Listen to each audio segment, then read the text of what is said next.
حتى إذا جاء أمرنا وفارت النور قل نحمل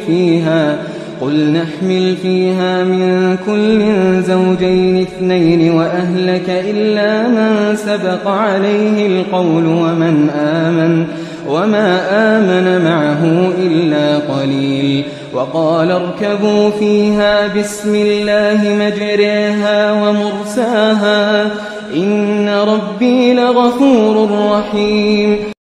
নূহ আলাইহিস সালাম তার পরিবারকে নৌকায় তোলার প্রস্তুতি নিচ্ছিলেন। পানি বাড়তে শুরু করল আর নৌকা তীব্রভাবে দুলছিল। নূহ আলাইহিস সালাম তার ছেলেকে দেখলেন। وهي تجري بهم في موج كالجبال ونادى نوح ابنه وكان في معزل يا بني اركب معنا ولا تكن مع الكافرين। আল্লাহ আগেই বলে দিয়েছিলেন যে যারা আগে থেকে বিশ্বাসী শুধু তারাই রক্ষা পাবে। নূহ আলাইহিস সালাম তার অন্তরের গভীরে জানতেন যে তার ছেলে বা স্ত্রী কেউই নিরাপদ নন। কিন্তু যখন ঝড় শুরু হলো তিনি দেখলেন তার ছেলে একা একা পাহাড়ে ওঠার চেষ্টা করছে। সেই মুহূর্তে নূহ আলাইহিস সালামের হৃদয়ে গলে গেল। তিনি বললেন, আমার ছোট্ট ছেলে। যদিও তার ছেলে আক্ষরিক অর্থে শিশু ছিল না, তবে সেই মর্মান্তিক মুহূর্তে পিতার চোখে সে শিশুর মতোই মনে হয়েছিল। নূহ আলাইহিস সালাম হয়তো ভেবেছিলেন আল্লাহ কি কোনো ব্যতিক্রম করতে পারেন বা কোনো আশা আছে, কারণ তিনি আবেগে আপ্লুত হয়ে পড়েছিলেন। এরপর তিনি তার ছেলেকে ডেকে বললেন, অবিশ্বাসীদের সাথে থেকো না। তিনি বলেননি অবিশ্বাসী হইও না, বরং বলেছেন তাদের সাথে থেকো না। তার ছেলে উত্তর দিল, قال سآوي إلى جبل يعصمني من الماء قال لا عاصم اليوم من أمر الله إلا من رحم وحال بينهما الموج فكان من المغرقين। আমি যে কোনো পাহাড়ে আশ্রয় নিতে যাচ্ছি। নির্দিষ্ট করে কোনো পাহাড়ের নাম বলেনি, যার অর্থ সে জানত না কোথায় যাবে, কিন্তু বাবার সাথে যাবেন না এই সিদ্ধান্তে সে অটল ছিল। একজন পিতার জন্য এটা সত্যি হৃদয় বিদারক যে তার ছেলে জানে না সে কি করবে, তারপরেও বাবার দেওয়া সমাধান প্রত্যাখ্যান করছে। এর আগে সে বড় কোনো নিদর্শন দেখেনি, তাই বিশ্বাস করেনি।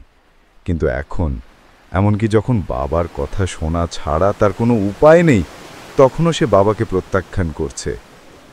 আগে শুধু তার মস্তিষ্ক বাবাকে প্রত্যাখ্যান করত, এখন তার হৃদয়ও প্রত্যাখ্যান করছে।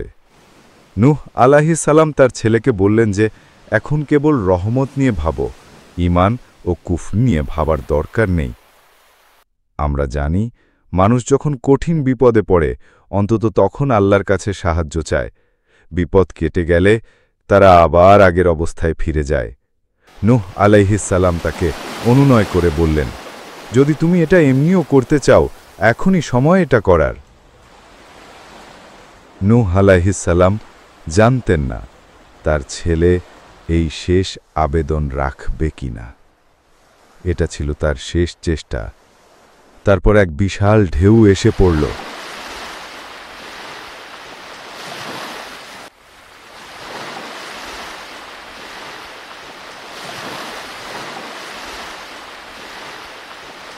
নূহ আলাইহিস সালাম জানতেন না তার ছেলের কি হলো। সে কি কোনো পাথরে আছড়ে পড়ল? সে কি ডুবে গেল? সে কি সাঁতরে অন্য কোথাও গেল? তিনি কিছুই জানতেন না। وقيل يا أرض ابلعي ماءك ويا سماء أقلعي وغيض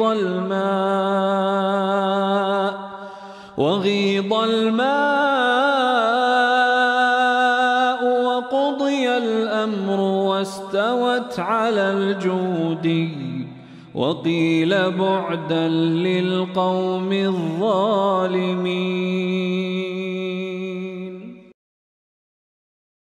পরিবেশ ধীরে ধীরে শান্ত হল আর পানি নেমে গেল। তবে নূহ আলাইহিস সালামের কাছে তার ছেলের বিষয়টি তখনও অমীমাংসিত ছিল। তিনি তখনও জানতেন না যে তার ছেলে আর নেই, কিন্তু তিনি বুঝতে পারছিলেন না কিভাবে আল্লাহর কাছে এটি বলবেন।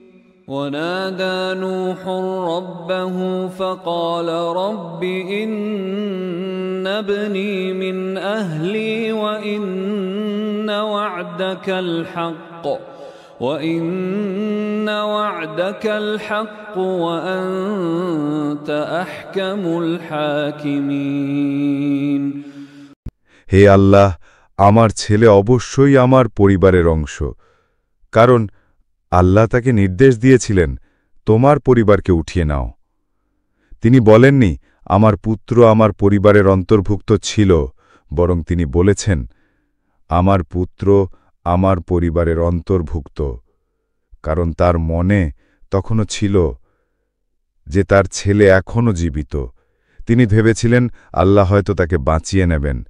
তিনি তার ছেলের মৃত্যু মেনে নিতে পারছিলেন না। قال يا نوح إنه ليس من أهلك إنه عمل غير صالح فلا تسألني ما ليس لك به علم إني أعظك أن تكون من الجاهلين قال رب إني أعوذ بك أن أسألك ما ليس لي به علم وإلا تغفر لي وترحمني أكن من الخاسرين قيل يا نوح اهبط بسلام منا وبركات عليك وعلى أمم ممن معك وأمم سنمتعهم ثم يمسهم منا عذاب أليم تلك من أنباء